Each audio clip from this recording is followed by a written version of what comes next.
সম্প্রতি বহুল আলোচিত অর্থাৎ জনতার মেয়র স্বীকৃত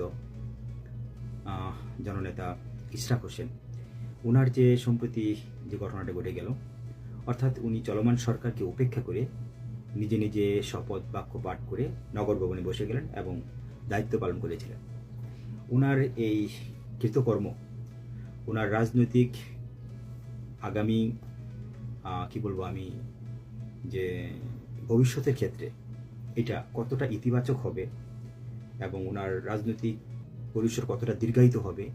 সেটার ব্যাপারে আমি কিছু বলতে চাচ্ছি না, সেটা আপনারা খুব ভালো জানেন। অর্থাৎ ওনার রাজনৈতিক ক্যারিয়ারের ক্ষেত্রে সেটা কি ইতিবাচক হলো নাকি নেতিবাচক হলো, অর্থাৎ ওনার ভাবমূর্তি কি ক্ষুণ্ণ হলো না অক্ষুণ্ণ হলো, সেটা ওদের ভবিষ্যতে আমরা জানতে পারবো ইনশাআল্লাহ। ওনার এই কৃতকর্মের ফলাফল কী হতে যাচ্ছে। আমি এখানে পজিটিভ নেগেটিভ খুব একটা কথা বলবো না, কারণ অনেক সময় দেখা গেছে আমার ব্যক্তিগত নেগেটিভ কোনো মন্তব্য চলে আসলে হয়তো অনেকের মনে ক্ষুণ্ণ হতে পারে, অনেকের মনোভূত নাও হতে পারে। ঠিক আছে, যেহেতু আমি একটা দল করি, ব্যক্তিগতভাবে যদি বিএনপি করি, তো আমি সবসময় দেখা গেছি কি যে যেগুলো ভুল সেটা সমালোচনা করতে পছন্দ করি আর কি, যাতে সবার মধ্যে ভুল হতে পারে, সেজন্য তার রাজনৈতিক ক্যারিয়ার ক্ষেত্রে হোক, তার নিজের ভালোর জন্য হোক, সেটা যেন সংশোধন হয়, এটা সবচেয়ে মূল লক্ষ্য আর কি। তো এখন সর্বোপরি আমি যেটা বলতে চাচ্ছি, আমি আমার দৃষ্টিকোণ থেকে যতটুকু মনে হলো যে উনি যেই কর্মগুলো সম্প্রতিকাল করে গেছেন, তো সেক্ষেত্রে আমি এতটুকু কথা বলবো যে ওনার পিতা অর্থাৎ প্রয়াত সাদেক হোসেন কোকা সাহেব, সাদেক হোসেন কোকা ভাই,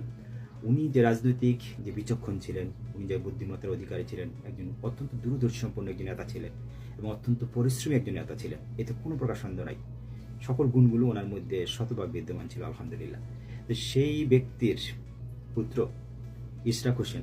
উনি কতটা ওনার বাবার সেই যে বহুমাত্রিক যে গুণগুলো সেটা আসলে কতটা উনি রপ্ত করতে পারবেন বা ধরে রাখতে পারবেন, এটা প্রশ্নবিদ্ধ থেকেই যায়। একজন নগর পিতা হচ্ছেন নগরের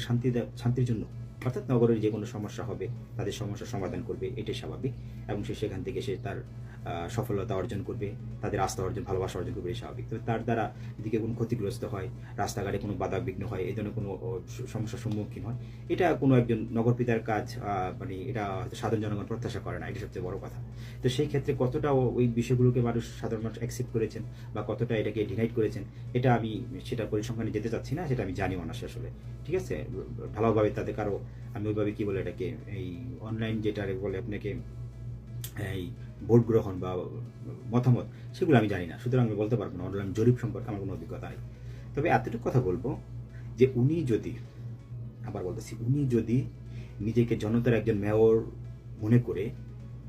আলহামদুলিল্লাহ মহান আল্লাহ রাব্বুল আলামিন ওনাদের যথেষ্ট অর্ডার সম্পদ দিয়েছেন, যেভাবে হোক আলহামদুলিল্লাহ অনেক সম্পদের ওনারা মালিক, হয়তো পৈতৃক সূত্র ধরে হয়তো সম্পদের মালিক হতে পারেন, সর্বোপরি এক কথা ভালো সম্পদের মালিক ওনারা। তো ওনাদের যে সক্ষমতা আছে সেই সক্ষমতাটাকে পুঁজি করে আমার মনে হয় উনি নিজেকে একজন জনতার মেয়র মনে করেই যদি সাধারণভাবে যদি উনি দায়িত্বগুলো পালন করে যেতেন, ওনার ব্যক্তিগত আর্থিক তহবিল থেকে করে যেতেন, সরকারি অনুদানের আশা না করে, সরকারি সহযোগিতা আশা না করে, বা ঠিক আছে সরকার আমাকে শপথ গ্রহণ করতে দিচ্ছে না, এটা সরকারের ব্যাপার, ঠিক আছে হয়তো সে বৈষম্যমূলক আচরণ করতেছে, সে একটা সুন্দরভাবে একটা সৌজন্যমূলক বক্তব্য দিতে পারতো যে সরকার এটা বৈষম্যমূলক আচরণ আমার প্রতি করতেছি, তারপর আমি মনক্ষুণ্ণ না, যেহেতু সাধারণ জনগণ আমাকে মেয়র বলে স্বীকৃতি দিয়েছে, আমি নিজেকে সাধারণ জনগণের মেয়রই মনে করতেছি এবং আমি আমার পক্ষ থেকে সেই দায়িত্ব পালনগুলো করে যাবো, আমার ব্যক্তিগত তহবিল থেকে, ব্যক্তিগত ক্ষমতা শক্তি থেকে আমি করে যাবো। যদি আমার মনে হয় এটি উনি যদি এই ধারাবাহিকতার যদি প্রথম থেকে 5ই অগস্টের পর থেকে যদি এই চিন্তাটা লালন করে যদি করে যেতেন, সত্য কথা যেটা যদি করে যেতেন, তাহলে অত্যন্ত সাধারণ মানুষের মধ্যে মনে হতো যে ওনার আসলে মেয়রের আসন গ্রহণ করার যে একটা লোভ, সেই জিনিসটা কাজ করতেন, ক্ষমতার লোভ অনেক কাজ করতেছে না। ওনার মূল লক্ষ্য হচ্ছে আসলে কি দেশপ্রেম এবং নগরকে কীভাবে উন্নয়ন করা যায়, সাধারণ মানুষের পাশে কীভাবে দাঁড়ানো যায়, ওনার বাবার মতো আর কি, সেই মেন্টালিটি নিয়ে উনি বড় হচ্ছেন। আমার মনে হয় ওনার এই রাজনৈতিক যে বিচক্ষণতা, দূরদর্শিতা, বুদ্ধিমত্তা যদি এই স্বল্প সময়টা দেখাতে পারতেন, আমার মনে হয় ওনার এই সুনামটা শুধুমাত্র এই ঢাকা দক্ষিণ সিটির মধ্যেই আমার মনে হয় যা এটা সম্পৃক্ত থাকতো, ঢাকা দক্ষিণেই শুধুমাত্র ওনার এই প্রশংসাটা থাকতো, শুধু অর্থাৎ ঢাকার মধ্যে না, ওনার এই প্রশংসার গুন্ডিটা পেয়ে আমার মনে হয় ছড়িয়ে একেবারে দেশ থেকে দেশান্তরে, অর্থাৎ পুরো সমগ্র বাংলাদেশে প্রশংসনীয় হতো এবং সারা বাংলাদেশের উনি একজন স্বীকৃত মেয়র হয়ে যেত। এটা আমার দৃষ্টিকোণ থেকে মনে হলো উনি এই জিনিসটা যদি করতেন,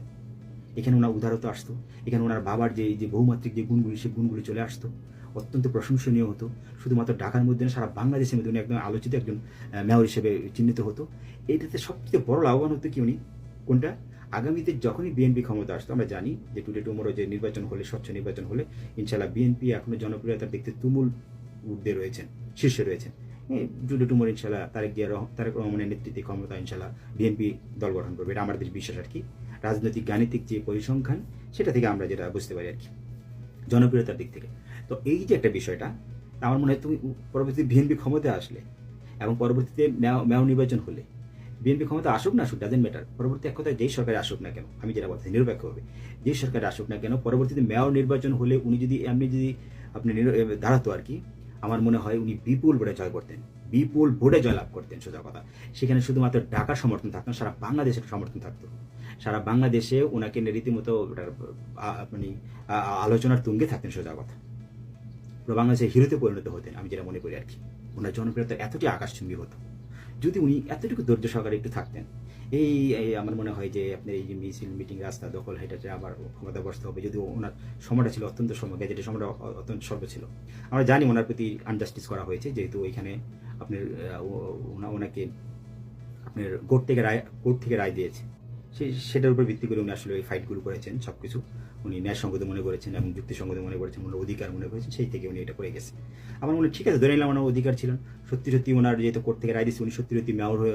মেয়রের যোগ্য এবং উনি প্রাপ্য সেটার, ঠিক আছে। যদিও নানা দিক থেকে প্রশ্নবিদ্ধ হচ্ছে একটা জিনিস, যে যদি আওয়ামী লীগের যদি কোনো নির্বাচনে সব নির্বাচন যদি আমরা অবৈধ বলে ঘোষণা স্বীকৃতি দিই, সেক্ষেত্রে মেয়র নির্বাচনের ক্ষেত্রে সেটা অবৈধ চলে আসে। এগুলো সাধারণ মানুষের কিছু মানুষের মিশ্র প্রতিক্রিয়া, যেটা আর কি। বা দেখা যাচ্ছে বর্তমান উপদেষ্টা পরিষদে যে সকল এনসিপির যে সকল জুনিয়র যে সকল নেতাকে নতুন যে আবির্ভাব হয়েছে দলটা, তাদের মিশ্র প্রতিক্রিয়া। তো এই প্রশ্নবিদ্ধগুলো আমার মনে হতো না, ঠিক আছে। উনি যদি একজন প্রকৃতপক্ষে, সর্বোপরি এটাই বলবো, নিজেকে জনতার মেয়র ভেবে উনি যদি ওনার ব্যক্তিগত তহবিল থেকে যেখানে 1 কোটি টাকা খরচ করা লাগবে, সে 1 কোটি লাগবে না, কয়েক লক্ষ টাকা, সামান্য কিছু টাকা দিয়ে যদি জায়গায় ছোট ছোট জিনিসগুলো সংশোধন করে যদি বলতো যে আমার পক্ষ দিয়ে এই তৌফিক ছিল, আমি আপনার জনতার মেয়র আমাকে বানিয়েছেন, সরকার যেহেতু বৈষম্যমূলক আচরণ করেছে, আমাকে সেই ক্ষমতা বসতে দেন, তারপর আমার ব্যক্তিগত তৌফিক থেকে আমার যতটুকু সম্ভব আমি আপনাদের পাশে এসে দাঁড়িয়েছি আপনাদের বিপদগুলোতে। এই কথাগুলো যদি খুব সুন্দরভাবে টেকনিক্যাল ভাষাগুলো ইউজ করে যেতেন এবং ওনার সে উদারতা দেখাতে পারতেন, উনি যে 5ই আগস্টের আগে যে ভূমিকাগুলো পালন করেছেন ওনার কর্মীর ক্ষেত্রে, কর্মীকে ধরে নিয়ে যাচ্ছে, উনিকে জড়ায় ধরেছেন, রীতিমতো রাতারাতি ভাইরাল এবং হিরো হয়ে গেছেন, আমার সেই ধারাবাহিকতাটা, সুনামের ধারাবাহিকতাটা, এটা আকাশচুম্বী গিয়ে পৌঁছাতো। এবং সেটা শুধু ঢাকা সিটির মধ্যে না, সারা বাংলাদেশে ইশরাক হোসেন 1% পরিণত হতো এবং তার কোনো অল্টারনেটিভ থাকতো না ওদের ভবিষ্যতে মেয়রের ক্ষেত্রে। এবং সেই মেয়রের সময়কাল আমার মনে হয়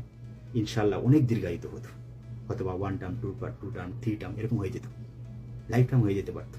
যদি এই সুনামটা ধরে রাখতে পারতো। এটা আমার ব্যক্তিগত মত, কেউ এটাকে নেগেটিভভাবে নেবেন না, ঠিক আছে। আমি তো জানি যে কোনো ব্যাপারই হোক সেটা সমালোচনা করি, যারা ভুলভ্রান্তি আমার দৃষ্টিকোণে যেটা মনে হয় আর কি, সেটা তারপর আমরা ভুলভ্রান্তি হতে পারে, যদি ভুলভ্রান্তি হয়ে থাকে আমি আন্তরিকভাবে দুঃখিত। কাউকে আঘাত করার জন্য, কাউকে মনোক্ষুণ্ণ করার জন্য, কোনো দলকে ছোট করার জন্য মোটেও প্রশ্ন বলিনি।